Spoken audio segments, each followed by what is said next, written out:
زوجہ سے جو ہم بستری ہے وہ صرف اسی راستے میں جائز ہے جس سے اولاد ہوتی ہے، کیونکہ عورت کو اللہ نے بنایا ہے نسل بڑھانے کے لیے۔ تو کوئی بھی ایسا ہم بستری کا طریقہ اختیار کرنا جو نسل بڑھانے کا ذریعہ نہ ہو، یعنی وہ نیچرل نہ ہو، تو وہ حرام ہے۔ تو اس میں اللہ نے یہ حکم دے دیا۔ تو اس سے صاف یعنی حدیث سے بھی پتہ چلتا ہے، اور تمام فقہا کا اجماع بھی ہے اس آیت کی روشنی میں کہ مسئلہ تھوڑا حیا کے خلاف ہے، لیکن میرا خیال ہے بتانا ضروری ہے کہ پچھلے راستے سے عورت سے ہم بستری کرنا بالکل حرام ہے، ناجائز ہے، اور نبی صلی اللہ علیہ وسلم کی اس پہ بہت شدید لعنت ہے، بہت شدید وعید ہے۔ تو یہ بالکل اللیگل ہے اسلام میں کہ عورت کے پچھلے راستے سے اس سے ہم بستری کی جائے۔ جو لوگ لڑکوں سے بدفعلی کے عادی ہوتے ہیں ان کو یہ ایک چسکا لگ جاتا ہے، تو یہ حرام ہے، ناجائز ہے، کیونکہ اللہ نے بتا دیا کہ یہ تمہارے لیے بمنزلہ فرمایا نساؤکم حرث لکم، تمہاری عورتیں تمہارے لیے بمنزلہ کھیت کے ہیں۔ حرث عربی میں کھیت کو کہتے ہیں، تو بمنزلہ کھیت کے ہیں۔ جیسے بیج ڈالا جاتا ہے کھیت میں اور اس سے پیداوار بڑھتی ہے، تو عورت کی جو ایک حیثیت ہے، نیچر نے جو اس کی ایک حیثیت متعین کی ہے، وہ بھی ایک نسل بڑھانے کا ذریعہ ہے، جس میں مرد کا جو اسپم ہے وہ بطور بیج کے ہے، اور جو اولاد ہے وہ ایک پیداوار کی طرح ہے۔ تو اللہ نے یہ یاد رکھیں، اس آیت کو بہت سارے غیر مسلموں نے عورت کے خلاف بہت نیگیٹیوٹی پھیلائی ہے کہ دیکھو اسلام عورت کی توہین کرتا ہے، اس کو کھیتی سے تعبیر کرتا ہے۔ تو کچھ لفظ کسی اور زبان میں جب وہ جاتے ہیں تو وہ توہین کا معنی دیتے ہیں۔ عربی میں جو حرث کا معنی ہے یہ تعظیم کے لیے ہے، توہین کے لیے نہیں ہے۔ اردو میں جو کھیتی کا معنی ہے وہ توہین کے لیے استعمال ہوتا ہے۔ کھیتی یعنی جو پاؤں میں روندی ڈالنے والی، اور زمین جو ہے پاؤں میں گویا روندی، اس کو روندا جا رہا ہے۔ تو اس لیے اس کا اردو میں بالکل اسی طرح جو لوگ ترجمہ کر دیتے ہیں کہ عورتیں تمہاری کھیتیاں ہیں، تو یہ ترجمہ میرا خیال ہے اس لیے درست نہیں ہے کہ اردو میں اس کا مفہوم ہی چینج ہو جاتا ہے۔ یعنی گویا ایک عزت کے لیے جو لفظ اللہ نے استعمال کیا وہ ذلت کا ذریعہ بن جاتا ہے۔ تو اس لیے کسی بھی زبان میں جب ہم کسی بھی لفظ کا ترجمہ کرتے ہیں تو اس زبان کے ہمیں محاوروں کو دیکھنا چاہیے کہ اس زبان میں یہ لفظ کس معنی میں استعمال ہو رہا ہے۔ مثال کے طور پر ہو سکتا ہے کتا کا لفظ کسی زبان میں وفاداری کے لیے استعمال ہوتا ہو، کسی کو لوگ ڈاگ کہتے ہوں تو اس کا مقصد ہوتا ہے وفادار انسان ہے، لیکن ہمارے ہاں اردو میں گالی ہے وہ، اور آپ بولیں کہ بھئی وہ فلاں قوم ڈاگ کہتی ہے تو ہم کتا کہیں گے، تو آپ جب اس کا ترجمہ اردو میں کریں گے تو کتے سے نہیں کر سکتے۔ تو اسی طرح یہ عربی کا جو لفظ ہے اس میں بھی یہ چیز غور یعنی ملحوظ رہنی چاہیے۔ تو اس لیے اس کا ترجمہ کیا جائے گا تمہاری عورتیں تمہارے لیے پیداوار بڑھانے کا ذریعہ ہیں، نسل بڑھانے کا ذریعہ ہیں۔ فاتو حرثکم، تم اپنے اس نسل بڑھانے کے ذریعے کے پاس آؤ، انا شئتم، جیسے چاہو، وقدموا لانفسکم، اور اپنے نفسوں کے لیے آگے بھیجو، یعنی اولاد کی نیت سے آیا کرو زوجہ کے پاس، اور آخرت کے لیے انتظام کرو، یعنی اولاد پیدا کر کے جو تاکہ دنیا اور آخرت میں تمہارے لیے، فیوچر میں تمہارے لیے کام آئے، دنیا بھی داخل ہے آخرت بھی داخل ہے۔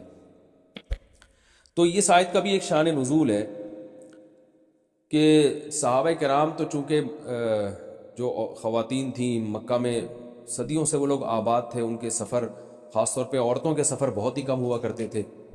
تو جب ہجرت ہوئی ہے اور جو ہے ہجرت کر کے بہت ساری صحابیات مدینہ آئی ہیں، تو مدینہ میں ان کے نکاح دوسری قوموں میں ہوئے، پھر انصار صحابہ سے بھی ہوئے۔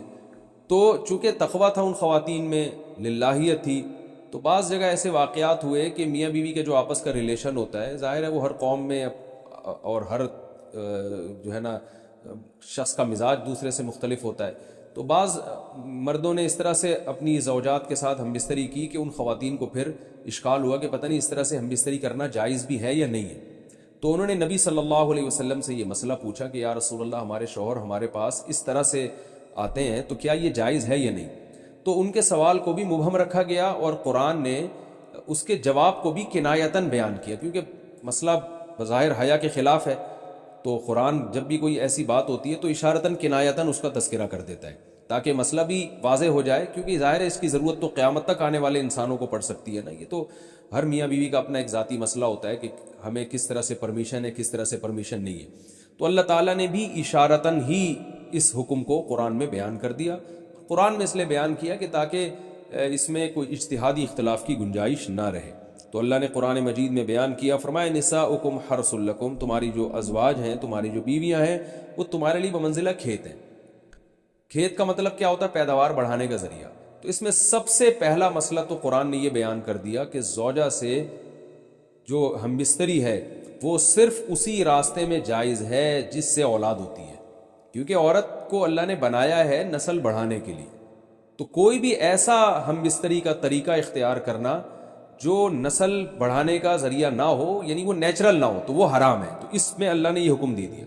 تو اس سے صاف یعنی حدیث سے بھی پتہ چلتا ہے اور تمام فقہاء کا اجماع بھی ہے اس آیت کی روشنی میں کہ مسئلہ تھوڑا حیا کے خلاف ہے، لیکن میرا خیال ہے بتانا ضروری ہے کہ پچھلے راستے سے عورت سے ہم بستری کرنا بالکل حرام ہے، ناجائز.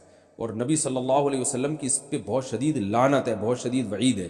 تو یہ بالکل اللیگل ہے اسلام میں کہ عورت کے پچھلے راستے سے اس سے ہم بستری کی جائے. جو لوگ لڑکوں سے بدفعلی کے عادی ہوتے ہیں ان کو یہ ایک چسکا لگ جاتا ہے، تو یہ حرام ہے، ناجائز ہے، کیونکہ اللہ نے بتا دیا کہ یہ تمہارے لیے بمنزلہ کھیت کے ہیں. تو اس میں قرآن نے وہ جو سوال تھا نا اس کی طرف اشارتاً جواب دے دیا اور آگے فرمایا فاتو حرثکم، تم اپنے کھیت کے پاس آؤ، یعنی پیداوار بڑھانے کا جو ذریعہ ہے اس جگہ کی طرف آؤ، انا شئتم، جیسے چاہو. یعنی باقی جس طرح سے تم چاہو زوجہ سے ہم بستری کر سکتے ہو، اس میں کوئی خاص طریقہ متعین نہیں ہے. میاں بیوی کا ایک دوسرے سے کوئی پردہ نہیں ہے. ہن لباس لکم وانتم لباس لہن، یہ دونوں ایک دوسرے کے لیے لباس ہیں. تو اس میں طریقہ کار کوئی بھی ہو سکتا ہے، کسی بھی طرح سے کرنا چاہو ایک دوسرے سے لطف اندوز ہو سکتے ہو. لیکن فاتو حرثکم، آنا موضع حرث میں ہے. حرث کا مطلب وہ اس جگہ کی طرف آنا ہے جہاں سے نسل بڑھتی ہے، کسی اور راستے کی طرف. اس سے صاف طور پر جو ہے نا وہ جو فاسق فاجر لوگوں کی جو برائی ہے، جو لڑکوں سے بدفعلی کے نتیجے میں پیدا ہوتی ہے، اس کا اللہ نے قلعہ کر دیا کہ اس کی اسلام میں بالکل اجازت نہیں ہے. باقی طریقہ کار کیا ہوگا یہ تمہارے اوپر، اس کی اللہ نے تمہیں اجازت دی ہے. وقدموا لانفسکم، اور چونکہ بار بار حرث کا تذکرہ ہو رہا ہے کہ نسل بڑھانے کا، اس لیے اللہ نے فرمایا کہ قدموا لانفسکم، اپنی ذات کے لیے فیوچر میں انتظام کرو. قدموا کا مطلب آگے بھیجو اپنی ذات کے لیے سرمایہ.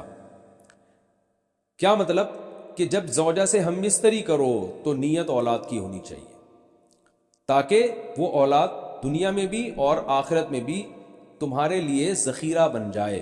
تو یہ نسل بڑھانے کی بہت زبردست ترغیب ہے اس آیت میں. اور اس آیت میں اللہ نے عورت کا کہ بہت ساری ذمہ داریوں میں سے ایک بڑی ذمہ داری کا بھی بیان بتا دیا کہ عورت کو اللہ نے بنایا ہے. یہ جو مرد اور عورت کا جو فرق رکھا ہے نا، اس فرق کی بڑی وجہ یہی ہے کہ مرد کے اسپم کو اللہ نے بیج کے طور پہ پیدا کیا ہے اور عورت کو اللہ نے زمین کے طور پہ. تو بیج اور زمین کے ملاپ کا بنیادی مقصد ہی نسل بڑھانا، پیداوار بڑھانا ہوتا ہے، نہ یہ کہ نسل روکنا. آج فیملی پلاننگ والوں نے اس آیت کی دھجیاں اڑا دی ہیں، اور جو پوری دنیا میں ایک بےہودہ قسم کی تحریک چل رہی ہے، یہ آیت بالکل اس کی نفی کر رہی ہے. اس لیے اللہ نے فرمایا، اچھا اللہ نے اس کا بھی جواب دے دیا کہ جو فیملی پلاننگ والے کہتے ہیں نا نسل بڑھنے سے تمہارا نقصان ہوگا، خرچے بڑھ جائیں گے، تو اللہ فرماتا ہے قدموا لانفسکم، تمہارا فیوچر بن جائے گا، سنور جائے گا. کیونکہ اولاد پہ اتنی انویسٹمنٹ نہیں ہوتی جتنا اس کا آؤٹ پٹ ہوتا ہے. ان پٹ کم ہے، آؤٹ پٹ زیادہ ہے.